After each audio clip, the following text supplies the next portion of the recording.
네, 이른바 명품 밀수 혐의로 기소된 이명희 전 이루재단 이사장과 딸 조현아 전 대한항공 부사장에 대한 항소심 선고가 나왔습니다. 네, 이들은 항소심에서도 1심과 같은 집행유예 선고를 받았는데요.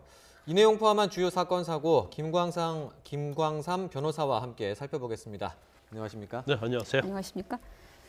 자, 이른바 갑질 논란에 이어서 명품 밀수 혐의까지 사실 며칠 전에 그 첫 재판이었죠. 직원들 상습 폭행한 혐의 관련해서 이명희 전 이사장에 엄격한 대해서. 성격 탓이었다고 했나요? 이해 가지 않는 말이었죠. 네, 그 갑질은 엄격한 성격 탓이었고 이번 그 명품 밀수는 또 어떤 성격 덕분인지 탓인지 궁금한데 아무튼 어떤 혐의인지 좀 간략히 요약을 먼저 해볼까요? 일단 조현아 씨 같은 경우에는 이제 2012년도 1월부터 네. 지난 5월까지요. 해외 인터넷 쇼핑몰을 통해서 의류랄지 가방, 장난감 이런 것들을 한 205차례에 걸쳐서 이걸 해외 지사 직원을 통해서 이걸 밀수입을 합니다. 그러면 가져오면 사실 여기서 세관에 신고를 해야 하잖아요. 근데 여기 보면 이제 대한항공 또 직원이 있단 말이에요. 그러니까 대한항공 여객기를 통해서 수입을 한 다음에 이걸 신고하지 않고 자기가 직접 쓴 것이고요. 금액이 8,994만 원어치나 되고요. 예. 이명희 씨 같은 경우는 2013년 5월부터 지난 3월까지 46차례에 걸쳐서 이제 밀수입을 했는데 이것도 같은 방법이에요. 그런데 주로 도자기, 장식용과 관련된 이런 것들을 3,712만 원어치를 밀수한 혐의로 재판을 받아서 이제 항소심에서 둘 다 1심에서 집행유예 받았고요. 네. 오늘 이제 항소심 결과가 나온 거죠. 그 1심 결과와 같이 항소심 재판부도 이제 같은 판단을 한 거고 양형이 적절했다 이렇게 판단을 한 건데 네. 그 이유가 좀 뭔지도 궁금합니다. 일단 그 재판부에서 이유를 설치를 한 게 일단 물론 이들이 자신의 어떤 사유의 지위를 부당하게 남용한 건 맞다. 예. 그렇지만 밀수품이 고가 사치품이 아니고 이제 생활용품이라는 거 하고요. 그렇기 때문에 이전에 전과도 동정제과가 없기 때문에 이변을 한해서 아마 용서해 준다는 그런 취지인 것 같습니다. 예. 네. 그래서 양형이 너무 무겁거나 가볍지 않다 이 얘기는 너무 무겁다는 것은 이명희 씨나 조현아 씨 측에서 너무 무겁다고 항소를 한 거고 그다음에 검찰에서 너무 가볍다고 항소를 했기 때문에 무겁거나 가볍지도 않다. 그래서 둘 다 인정하지 않는다는 그래서 양쪽의 거네요? 항소를 다 기각한 거죠.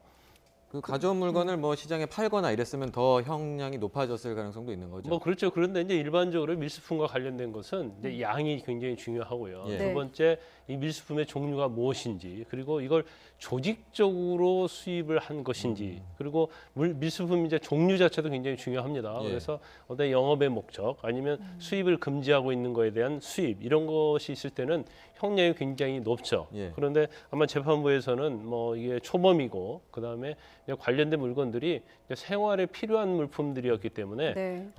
이렇게 상당히 관대한 형을 선고한 것이 아닌가 싶습니다. 예. 말씀하신 대로 사치품이 아니라 생활용품인 점을 재판부가 고려했다고 하지만 네. 일반 국민들은 세관에 신고하고 들어오거든요. 그리고 국민 정서에 맞지 않죠. 네, 그런 더군다나 부분들이 정세 맞지 않는 것 같고요. 우리 이제 해외에 갔다 올 때 네. 물건 하나 사와도 다 신고하지 않습니까? 네. 더군다나 지금 600불인가요? 그 기준만 넘으면 요즘은 세관이 굉장히 이 검사를 철저하게 합니다. 그래서 제 주위도 보면 그렇게 금액이 크지 않음에도 불구하고 네. 발각돼서 세금을 내고 아니면 자진 신고해서 들여오다가 세금을 상당히 내는 경우가 있거든요. 근데 이거 자체는 그런 기준에 따져 보면 국민의 눈높이에 따져 보면 이 금액은 굉장히 큰 금액이다 볼 수 있고 횟수도 굉장히 많고 또 자신의 사회적 지위를 이용해서 한 거기 때문에 사실 죄질은 굉장히 나쁘다고 볼 수 있어요. 왜냐하면 우리는 나갈 때 들어올 때 600불도 꼼꼼히 따져야 되고 사실 그렇죠. 세관도 신고해야 되는 어떤 조마조마한 마음을 가지고 출입국을 하는데 근데 205번이나 네. 걸쳐서 한 9천만 원어치 그렇습니다. 그런 굉장히 양이 점들은 많죠. 좀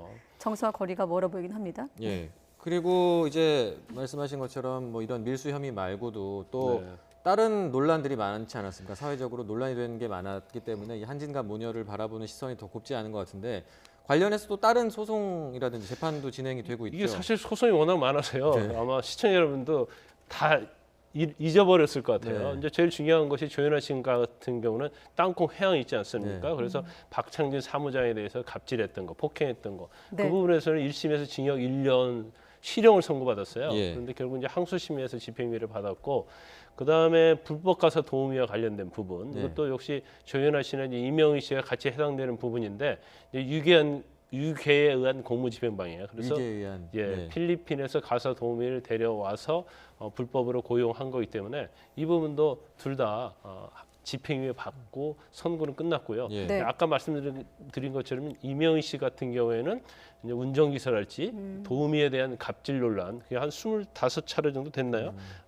그래서 9명의 직원 9명에 대해서 뭐 폭행도 하고 물건도 던지고 뭐 커터칼도 던지고 이제 그런 혐의가 있었는데 이제 최근에 재판을 한번 받았기 때문에 또 이후에 또 결과를 한번 지켜봐야 하는데 이제 그렇게 보니까 지금 재판부에서 용서를 해주니까 계속 집행유예가 지금 쌓이고 있는 과정이라고 볼 수 있는 거죠. 예. 그럼 그 집행유예는 그냥 계속 물리적으로 각 건별로 쌓이는 건가요? 원래 이제 집행유예 기간 중에는 네. 집행유예를 선고하지 못하도록 돼 있어요. 그런데 이 재판 자체가 집행유예 선고 전에 있었던 범죄들이기 때문에 중복해서 집행유예 선고가 가능합니다. 그러면 네. 다 그 기간을 합쳐서 그 기간 동안에는 뭔가 무리를 일으키면 안 된다는 그렇죠. 이제 거죠. 집행유예 기간 동안에 만약에 실형을 선고받게 되면 이 집행유예가 다 취소가 돼서 예를 들어서 징역 8월에 집행유예 2년 하면 집행유예 취소되면 징역 8월을 이제 교도소 가서 살해하는 거죠. 네, 알겠습니다.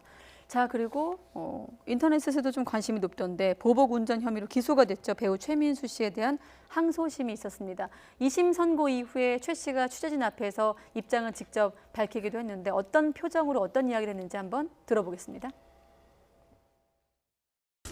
모든 일에는 다 뜻이 있다고 생각합니다. 그래서 감사히 받아들이고요. 항소 같은 거는 원래 할 이유가 없죠. 뭐 잘하고 잘못하고를 따져야 합니까? 다 받아들여야죠. 네.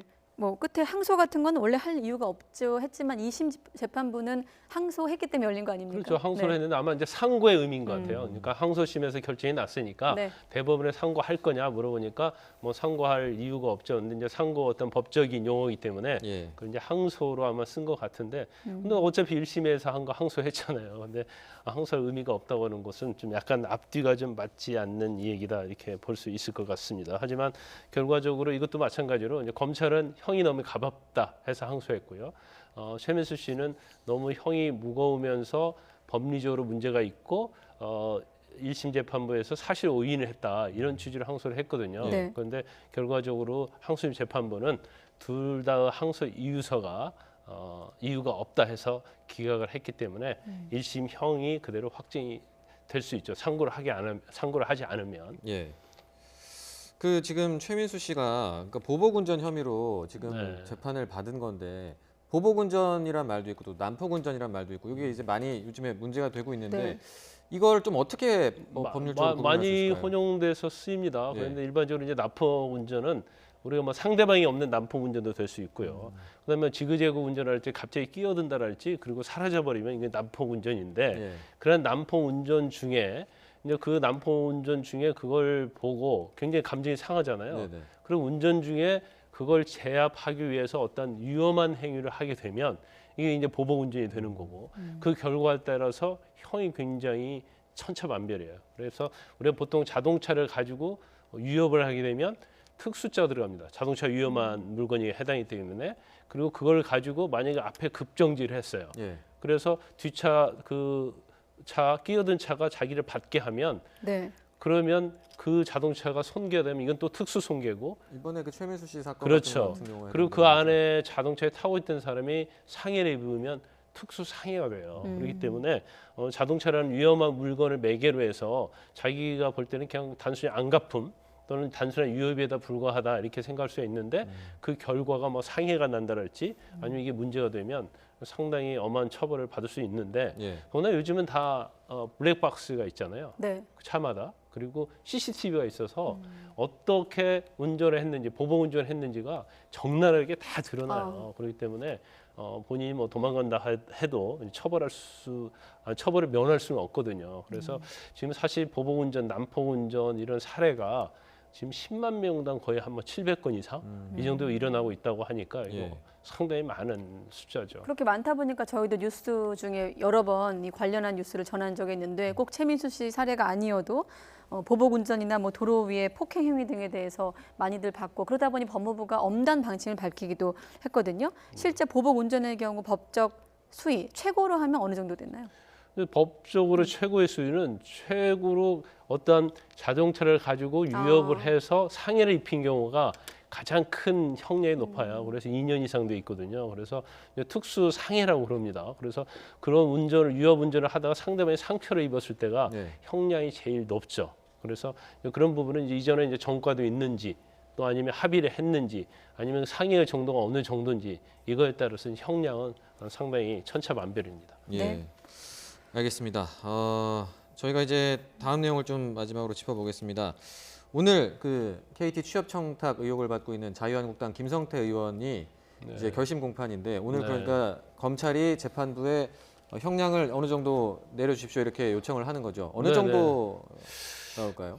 그건 저희가 이제 그 공소장을 뭐 다 본 것도 아니고 예. 또 이제 구형량을 이걸 죄질이 어느 정도에 보내냐에 따라서 구형량은 꼭 뭐 그 양형 기준을 또 오버할 수 있는 거 넘어갈 수 있는 거거든요. 네. 그래서 아마 검찰에서는 구형을 상당히 할 걸로 봅니다. 왜냐하면 죄질을 굉장히 좋지 않게 보고 있기 때문에 그래서 그 중에서 구체적으로 어떤 대목에 좀 초점을 맞추고 있는 건가요? 일단 오늘 재판 자체는 이제 김성태 의원과 관련된 재판은 이제 쟁점은 제가 볼 때는 한 두 가지 정도로 보는데 네. 김성태 의원은 만난 적이 없고 청탁한 적이 없다 이렇게 얘기를 하고 있어요. 그래서 그러면 청탁을 언제 했느냐 그 시점이 문제거든요. 그런데 이제 당시에 그 가운데서 그 역할을 했던 사람이 이제 서유열 전 홈고객팀 사장이거든요. 네. 그 사장은 2011년 11월에 만났다 이렇게 얘기를 하고 있거든요.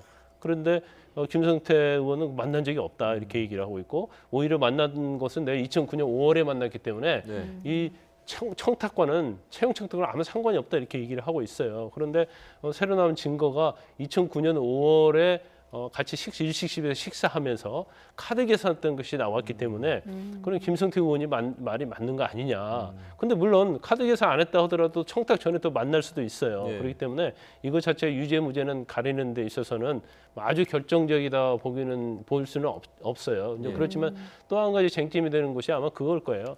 지금 딸의 채용을 만약에 부탁해서 청탁해서 네. 채용이 됐단 말이에요. 네. 근데 검찰은 이게 상당히 법리적으로 어렵기 때문에 그걸 뇌물로 보고 있거든요.